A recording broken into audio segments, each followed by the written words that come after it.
October 12, 2017 by Jane Corry. When people ask how I met my husband Shaun, I always feel slightly embarrassed. Because the truth is that I was introduced to him 4 weeks before my first wedding when I was only 22. Shaun was to be our best man. He and my first husband had been at law school together, although I'd never seen Shaun before because he'd been living abroad with a Scandinavian girlfriend. When we first said hello to each other, I felt this odd shiver down my spine. It wasn't just that he was tall, blond, and extremely handsome, or that he was warm and friendly, or that we were able to immediately talk as though we'd known each other for years. It was all these things. I'm often asked if I felt attracted to Shaun at the beginning. It's true that I did feel a wow moment. But the truth is that because I was getting married, I would never have considered looking at anyone else. If I hadn't been engaged, I would have been very flattered if he'd asked me out.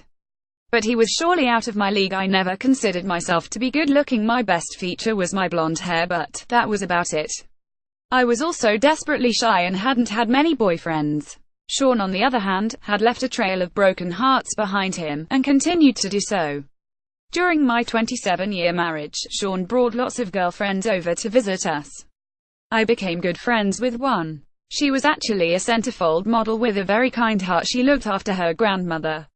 Meanwhile, Shaun was a fantastic godfather to our 3 children and always arrived laden with presents.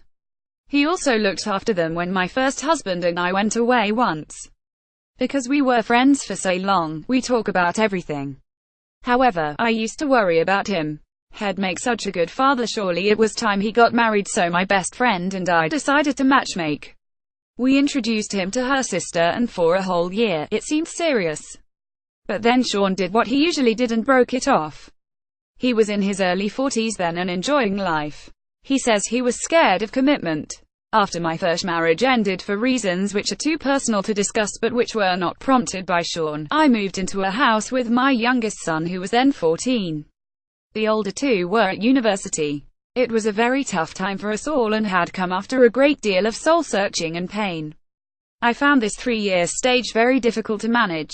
Once, when the lights fused, I had to pay a lot of money to an electrician, only to find that I could have done the job myself for free by simply knowing how to press the trip switch. Shaun and a male cousin of mine were very kind about coming around to help after that.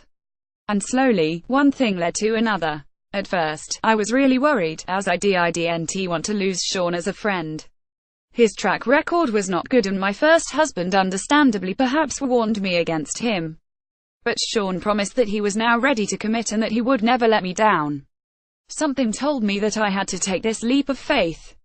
It wasn't easy for the children because they suddenly had to make this jump from seeing Shaun as a godfather to a stepfather. At first, when we first got married, we only lived together for 3 days a week.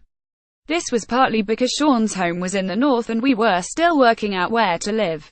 I have to say that I did find this hard, but in hindsight, it gave us both time to adjust. I was used to living with a man whom I'd been with since I was a young girl, and Shaun was used to his own space. Then we moved several miles to a pretty seaside town where neither of us had lived before. It helped us set our own traditions as a new couple. Gradually, we both learned to make compromises. As a bachelor, Shaun was and still is very set in his ways. He likes to load the dishwasher in a certain way, and I get quite offended when he tells me how to do things in the kitchen. After all, I'd been a working-from-home mom for years. It wasn't easy for him either. Marrying a divorced mother of 3 brings its own challenges. Shaun had to accept that my children come first and that I sometimes did things he didn't approve of, like helping my youngest when he runs out of money. But the good thing is that because we were friends for so long, we talk about everything. We're not afraid to voice our thoughts, which is much healthier than tiptoeing around eggshells. He's also always making me laugh. He's taught me, too, to take time out. This might be a long walk with the dog along the beach, a great holiday, or simply watching a film. At the same time, Shaun is completely understanding when it comes to my work. As a writer, I need long periods of peace and quiet. I will often go up to my study for a few minutes and come down some hours later. He never minds. In turn, I've learned to shut the door on his study when he's playing his loud music instead of asking him to turn it down. I've also learned not to tidy his clothes. He can't bear me to touch any of his things as he likes to do it himself. This took some getting used to, but actually it's rather nice not to iron shirts anymore. Shaun and I have been married for 8 years now. Every day is different, never boring, but the best thing that has happened is that we are now grandparents. My daughter and her husband gave birth to a beautiful little girl a year ago, and this has helped to bring us all together. They live around the corner from us and I look after my granddaughter 2 days a week. Sometimes I am mistaken for her mom by strangers. Even though Shaun has never had children of his own, he is very good with her. His favorite trick is to raise one eyebrow, which makes her roar with laughter. The other wonderful event is that our new arrival has brought the whole family together. Shaun and I now meet up every now and then with my first husband and his wife. Ironically, I used to know her when we were much younger, and I genuinely like her. Another brilliant thing about Shaun is that he is genuinely proud about my work.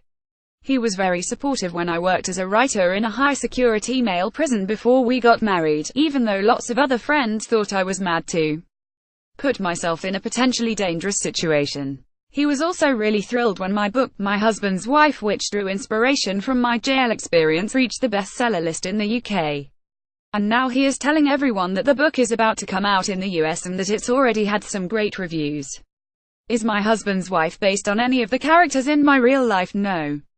But I couldn't have written it without having gone inside a prison and being married twice. I never expected my life to be so eventful. It's taught me a lot. And I am very grateful. Jane Corry is a writer and journalist and has spent time as the writer-in-residence of a high-security prison for men, an experience that helped inspire My Husband's Wife, her debut thriller. Corry runs regular writing workshops and speaks at literary festivals worldwide, including the Women's Fiction Festival in Matera, Italy. Until recently, she was a tutor in creative writing at Oxford University. Image source: stock snap still miracle.